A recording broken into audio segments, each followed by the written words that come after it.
Welcome back to another episode. Today, with the loom and cyclone around and with the terrible tides, I thought that I'd use today to show you some of the two Paternoster rigs that I use out bottom bashing. Now, I have gotten a few requests from some of you guys that are new to this scene and want to know how I tie it. Well, these ones are for you. You guys, stay tuned if you want to know some tips and tricks on these Paternoster rigs I use. And let's get into it. Alright everyone, this is the first Paternoster style rig that I like to use, and I have found that this one to be a better option, and I'll tell you why.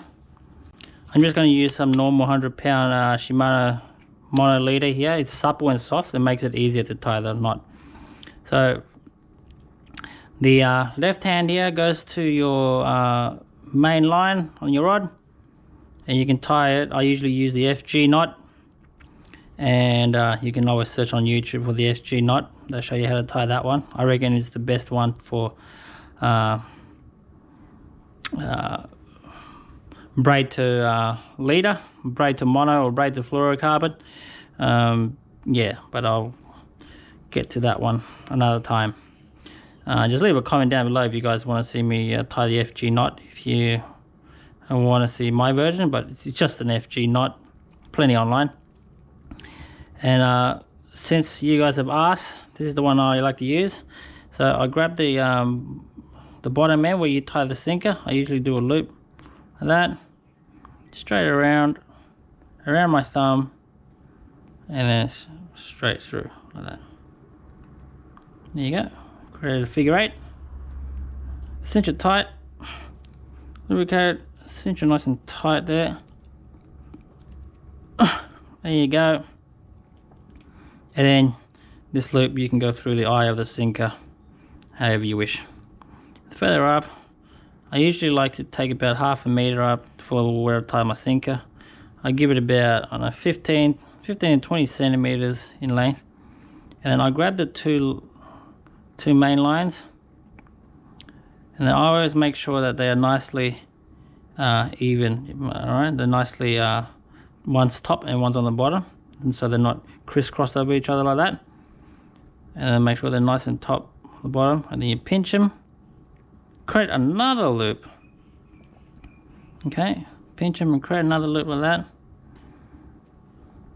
Pinch them, create another loop, once, twice, and then you grab the end of the loop, put it through to create the figure 8 pattern. As you see there, if it's a nice figure 8 pattern, when the lines don't overlap, it looks really nice, really neat. Lubricate it. I only do 2 loops because that's more than enough. I've tried it. I've tried more, and it doesn't get any stronger. So just do that. Cinch them tight, and then keep them lubricated. And you got to pull each main line separately. So you grab the one line, pull, and grab the other line and pull. Now you make sure they're nicely cinched tightly. Once they're nicely cinched tightly, it'll be a nice neat knot like you see here, and it's fairly strong, this one. Now this is the one I like using. This is the quick and easy way. Okay, straight down like that, and then your hook in the other end right here. Just grab it there. You can go through the eye.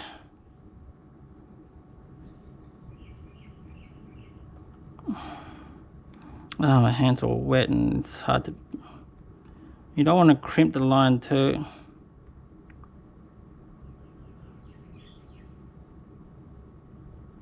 Yeah, straight over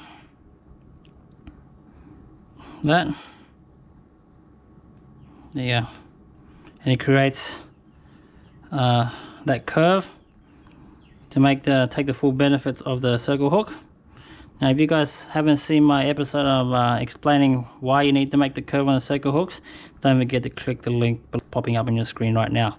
I explain in more detail why you should create a knot that creates that curve like that on your circle hook. You just gives it a better hookup. Okay, you can do it this way, or you can tie with pretty much whichever knot you like on here. It doesn't have to be this one. You can do the double, you know, the double snells.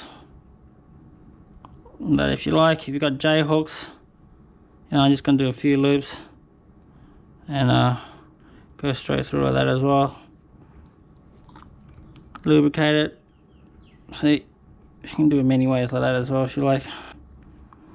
There you go. See, doesn't really matter which knot you tie. And it creates the sinker and the single strand Paternoster style rig. It's the one I like using. And guys, in case you guys are wondering. Now, let me show you. There is another one. Okay, don't cut that.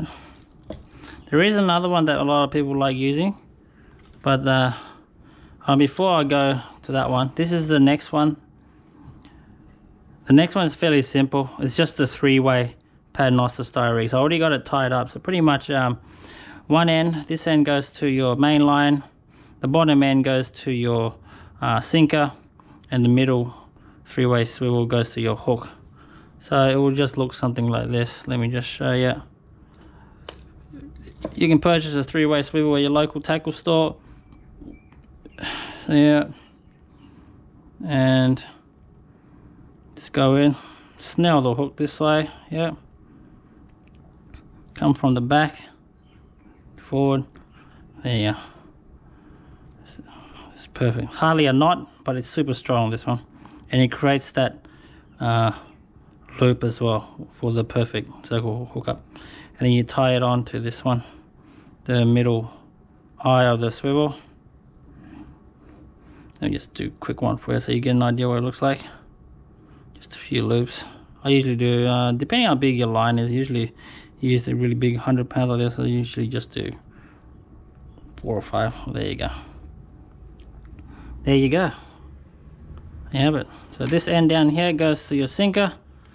Top end here goes to your rod, and then it ends up presenting your bait off the bottom like that.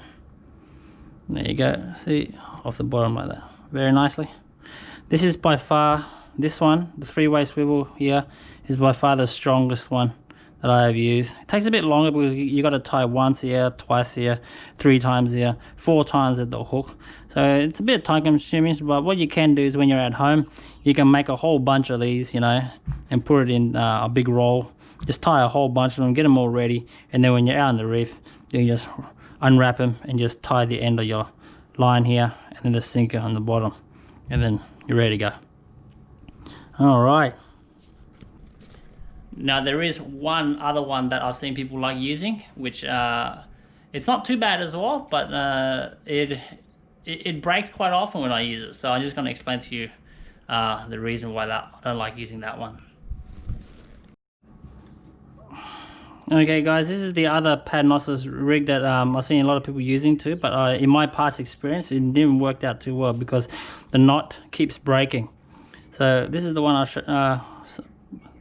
I've seen people using as well, is go around, create that loop, and then you pinch in the middle, and you just keep double looping here, 1, 2, 3, 4, 5, and then you pull the loop on the outside through. Yeah, let me just grab it with my mouth here, so you need 3 hands. If I had 3 hands, there you go. Okay, so look at that, and then you lubricate it, and then you pull it, and then it cinches. Yeah, nice. There. This is a really looks really nice, this one. Okay, it's really pretty nice hook. Presents nicely, but the only bad thing about it is when you catch a fish under heavy load. If you see this little bit here, just focus on this bit right here. When it's presented straight, it looks nice, but then when you put it under load, okay, let's say the fish is onto this one, it bends. You see that? It bends right there. It bends. It puts tension right there with your main line and your hook. See, it's straight, and then when you put it here, put tension on it, it bends. And then when it bends like that, you see, it starts to do that to the knot, and then it turns the knot into like an L shaped, and then it creates so much tension there that it breaks. The knot eventually gives in. Even after you've cinched it nice and tightly, as hard as you possibly can, it, under heavy loads, see, it's all messed up. It does that to it, and it always breaks there. And then when you bring your line in, you got this little curly bit here, and then you've lost your hook and your sinker end, and all you have left is just this little bit here where it will look something like yeah, it will look something like that. It will look something like that once it breaks, and you've got a little curve at the end like that, and it's snapped off. That's the bad thing about this knot that I have found. Okay, it doesn't matter how tight you cinch it, how many loops you've done it, it always seems to break there, because under the strain, it just bends the knot in a certain way that, and it creates extra tension onto it, and then it just snaps. But yeah, that's just my experience. Some people may not disagree, but I've had that with me many times, no matter what I've tried. And yeah, I'll use the other one, this one here, this one that I told you, the very simple one. You just go around like that, and straight through once, twice like that, and straight through that one. This one, the first one I showed you, seems to always work out much better. It never breaks there, because this one, under, when you present it like that, it does this. I've cut the hook off, that's why it looks like that. But when your fish grabs onto it, you see, when the fish grabs onto this end where my thumb is, the knot becomes straight. See that? The knot becomes straight, and then there's barely any tension, and it never breaks. It never breaks there. See?